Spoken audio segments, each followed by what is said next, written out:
O que vocês fariam se vocês descobrissem com 6 anos que o seu papai não vai mais voltar para casa porque ele teve um acidente de moto?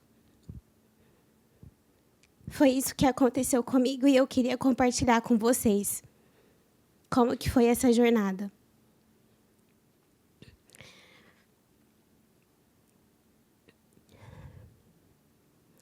Eu cresci em um lar em que tudo era muito diferente dos outros lares. E aí a gente começa a se colocar num lugar que é muito fácil a gente se comparar. Só a minha vida é difícil, só a minha família tem problema. E, em algum momento, pode ser que realmente a grama do vizinho comece a ficar mais verde. Em casa, a gente tinha um problema que era a bebida alcoólica. Em 2010, a gente estava vendo uma situação onde meu pai já começava a ingerir bebidas na sexta-feira e parava só no domingo.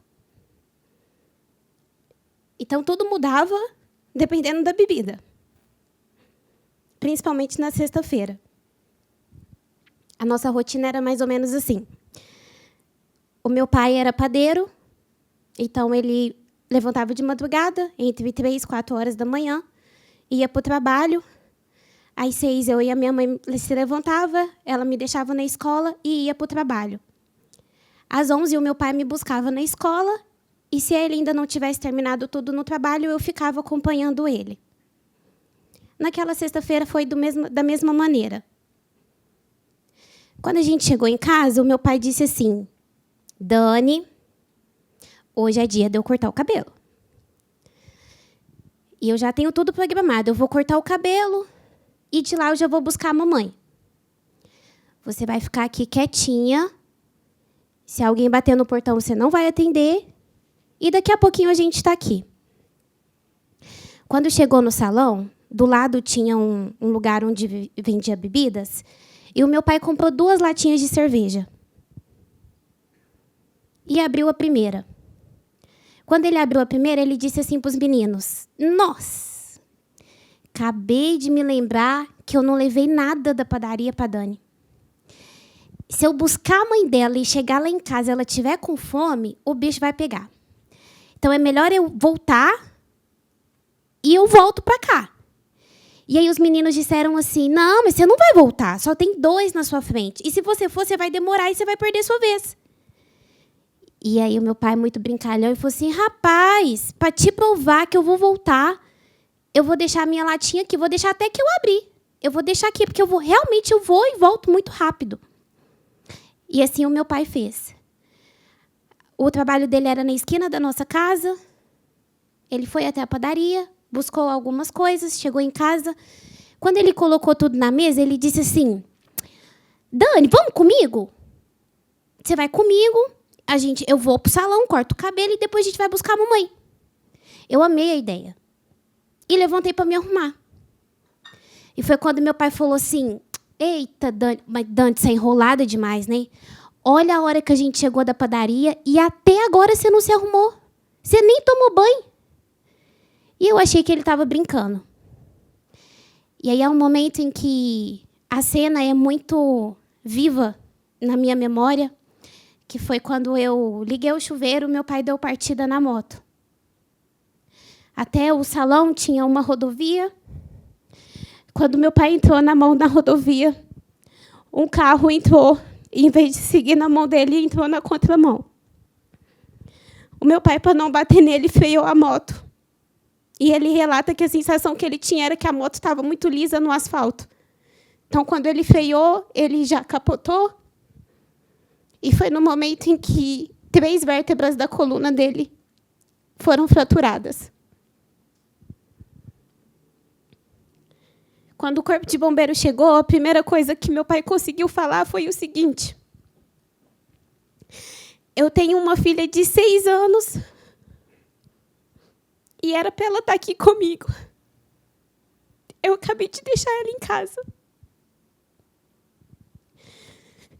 E um deles disse assim: Então comece a agradecer. Como que ela chama? A Dani? Agradeço todos os dias pela vida da Dani, porque se ela estivesse aqui, ela não teria sobrevivido.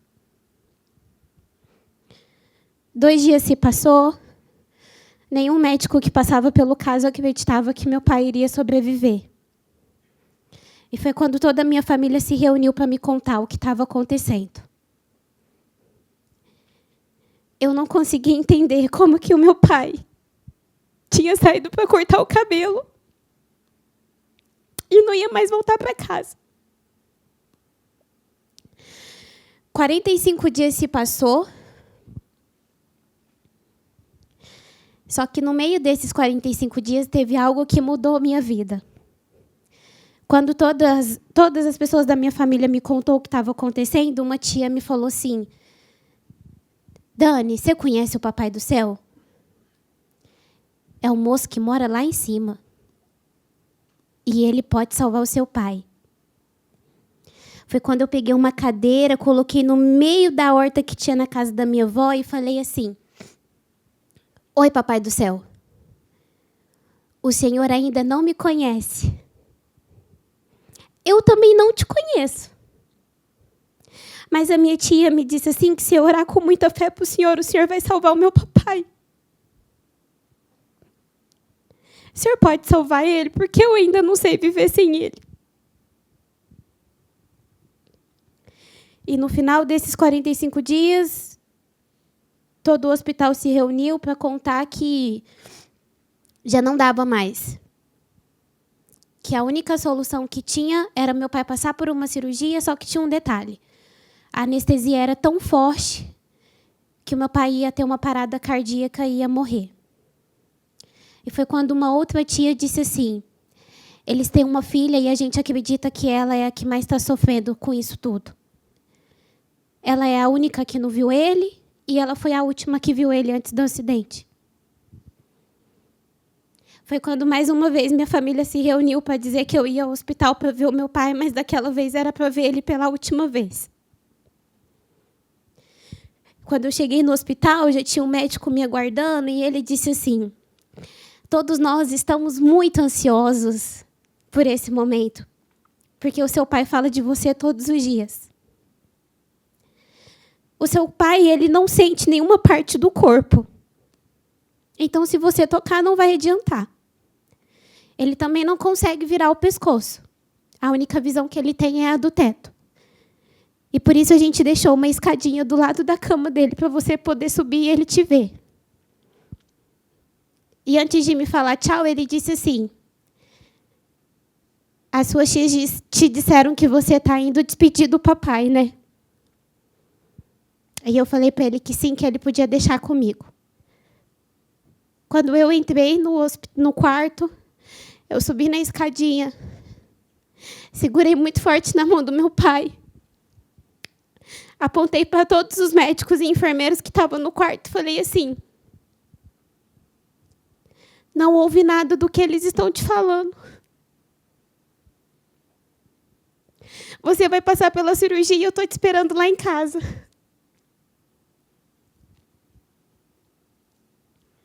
Quando eu vi todos no quarto se emocionando, eu entendi que Papai do Céu não tinha me livrado daquele acidente à toa. E foi naquele dia que o meu propósito de mudar vidas nasceu. O meu papai sobreviveu à cirurgia. Hoje ele anda só com o auxílio de uma muleta. E eu agradeço pela muleta todos os dias. Eu brinco com o Papai do Céu e digo para ele que pode ser que se não tivesse a muleta ou a cadeira, a gente iria se esquecer muito fácil daquilo que ele fez.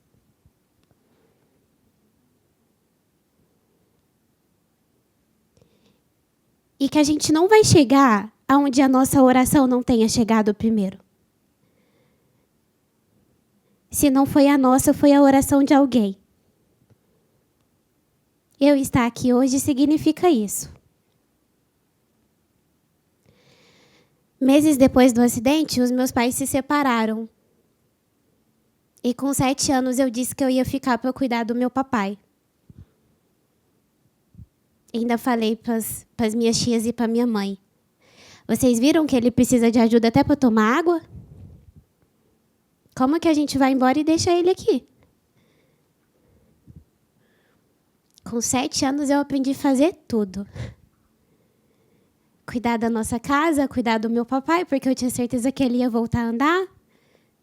E foi assim que eu cresci dentro de ONGs, hospitais e instituições. Até que teve um dia que um médico disse assim: eita, Dani, é fácil de saber quando você chega aqui, porque é uma barulheira danada. É uma risaiada. Eu já sei que é você que chegou aqui. O que você vai ser quando crescer? Aí eu olhei para ele e falei assim: nossa, doutor, vocês adultos, vocês é tão complicado. Eu tô com 7 anos, você quer saber o que eu vou fazer pro resto da vida? Eu não sei nem o que eu vou fazer de janta na hora que chegar lá em casa. Mas vamos fazer um combinado. Nossa próxima consulta com o senhor é em julho. Em julho eu vou saber o que eu vou ser quando crescer. Nesse período, eu conheci vários voluntários e palhaços em hospitais. E foi aí que eu descobri o que eu ia ser quando eu crescer. No dia, cheguei no hospital e eu quis que eles criassem uma contagem lá de quantos dias faltava para essa consulta com esse doutor. No dia da consulta, a minha empolgação era tão grande que eu até deixei meu pai para trás com a cadeira. Entrei correndo dentro do consultório e falei assim: doutor, eu já sei o que eu vou ser quando crescer. Ele se levantou na hora, ele arrumou assim a roupa. O que você vai ser, Dani? Eu vou ser palhaço em hospital. Gente, o semblante dele foi abaixando, ele foi sentando devagarzinho. Dani do céu, você entendeu tudo errado. Ah, e o barraco estava armado. Eu falei assim, como assim? Não, Dani, é o que eu falo, o que você vai fazer de dinheiro. Aí o barraco foi feito, gente. Eu falei assim, peraí, não foi esse nosso combinado. O senhor me falou assim que era só eu ter muito amor. Doutor, não era para o meu pai ter sobrevivido àquele acidente. Se mais pessoas recebem o amor que eu dou para o meu pai, a gente vai mudar o mundo. E eu vou mudar o mundo quando eu crescer. E eu não quero falar com o Senhor mais. Se eu falar com o Senhor, eu vou achar que eu não vou realizar meu sonho. E eu tenho certeza que eu vou mudar o mundo.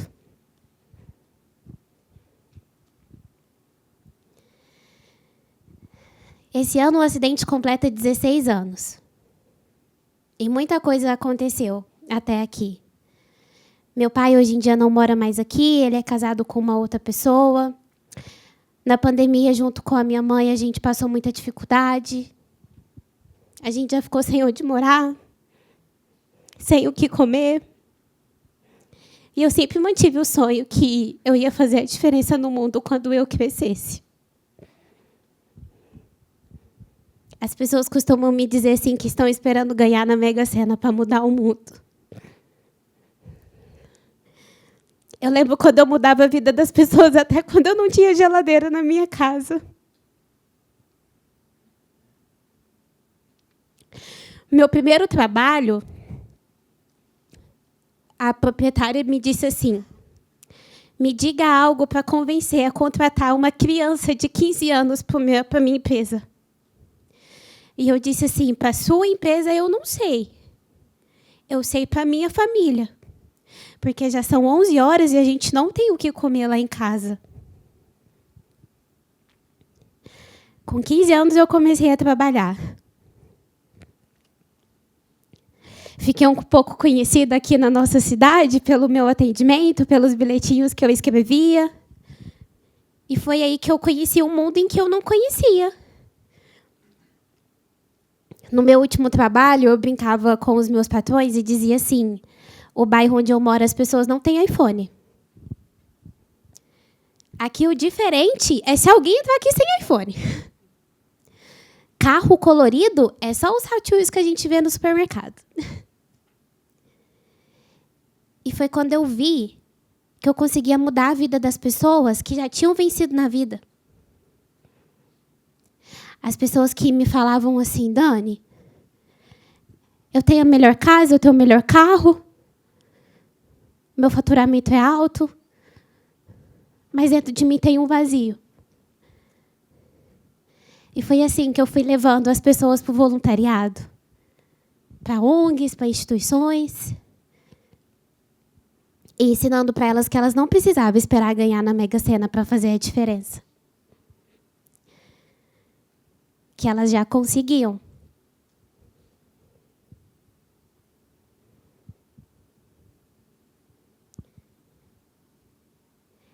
A Dani, de 6 anos, está muito orgulhosa de tudo isso.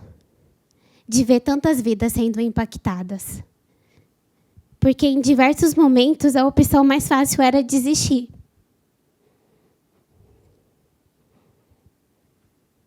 Mas desistir realmente nunca fez parte do meu vocabulário.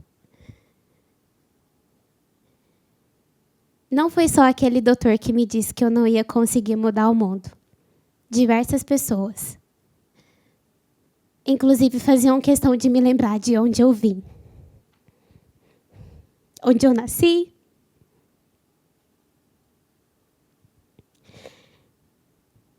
E aí tem algo muito forte que eu aprendi com um rapaz chamado Edu, e que eu quero muito que vocês guardem no coração de vocês.